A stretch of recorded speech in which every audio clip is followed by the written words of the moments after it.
হাঁটু ligament injury হলে পেশেন্টের যেটা মেইন কমপ্লেইন থাকবে যে সে দৌড়াইতে পারে না, খেলাধুলা করতে পারে না, একটু দ্রুত হাঁটতে গেলে তার হাঁটু ঘুরে যায়, সরে যায়, বা feeling of insecurity, feeling of giving way, বলবে যে আমি যাচ্ছি হাঁটুটা পরে সরে যাচ্ছি, এবং সে কনফিডেন্স পাবে না এই হাঁটু নিয়ে। এটা ফিজিক্যাল এক্সামিনেশন প্রথমে আমরা করি, কিছু টেস্ট আছে, আমরা ওয়ানজেড ড্রয়ার টেস্ট, ল্যাকম্যান টেস্টের মাধ্যমে দেখি হাঁটুটা লুজ কিনা। আর সবচেয়ে সেন্সিটিভ এবং সফিস্টিকেটেড যারা পরীক্ষা সেটা হলো নি এমআরআই, যেটা আমাদের আলোক হেলথ কেয়ারে 3 টেসলা এমআরআই রয়েছে, এবং এই 3 টেসলা এমআরআই এটা খুবই সেন্সিটিভ, খুবই সফিস্টিকেটেড। আপনি যদি ইউরোপ আমেরিকার কথা চিন্তা করেন, ওখানে কিন্তু এই 3 টেসলা এমআরআই দিয়েই কিন্তু এই হাঁটু লিগামেন্ট ইনজুরি কিন্তু ডায়াগনোসিস করা হয়।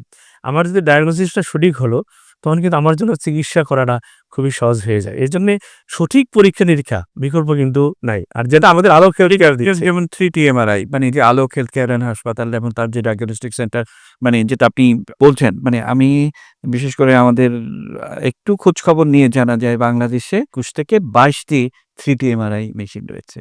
এর মধ্যে আলোক হেলথ কেয়ার কিন্তু একটা আছে।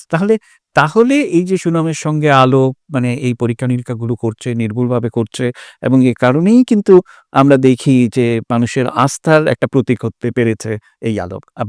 কোনো সন্দেহ নাই, আপনার বক্তব্যের সাথে আমি সম্পূর্ণ একমত যে আলোক ভালো করছে, এবং দিন দিন এটা কিন্তু অনেক ভালোর দিকে যাচ্ছে, এবং গুণগত মান নিয়ে আপনি ডায়াগনস্টিকের কথা চিন্তা করেন, এমআরআই, সিটি স্ক্যান থেকে শুরু করেন, আপনি সার্জারির কথা চিন্তা করেন, যে first class, world class, world standard operation কিন্তু আমরা করে যাচ্ছি। আমরা যারা ইয়াং জেনারেশন, আমাদের কিন্তু আসলে মানসিক শক্তির অভাব নাই, অদম্য ইচ্ছা, আমরা কিন্তু ভালো করতেছি। কেন ভালো করতেছি?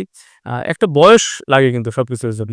আমার বয়স যখন 60 অ্যাবাভ হয়ে যাবে, আমার কিন্তু নতুন করে কোনো কিছু শেখার আর ইচ্ছা হবে না, বা আমি চাইবো না, বা আর কিন্তু হবে না। বাট আমাদের এই বয়সটা কিন্তু যে যত আপগ্রেডেশন করা যায়, যে পৃথিবীতে যেখানে যা চেঞ্জ আসতেছে, যে অপারেশনের যে অত্যাধুনিক পদ্ধতি আসতেছে, সেটা কিন্তু আমরা সহজেই সেটা গ্রহণ করতে পারতেছি। এই জন্য আলোক কিন্তু ভালো করতেছে, সেটা আপনি পরীক্ষা নিরীক্ষার দিক দিয়ে বলেন, সার্জারির দিক দিয়ে বলেন, সার্ভিসের দিক দিয়ে বলেন, সব দিক দিয়ে এরা কিন্তু দিন দিন মারাত্মকভাবে এগিয়ে যাচ্ছে।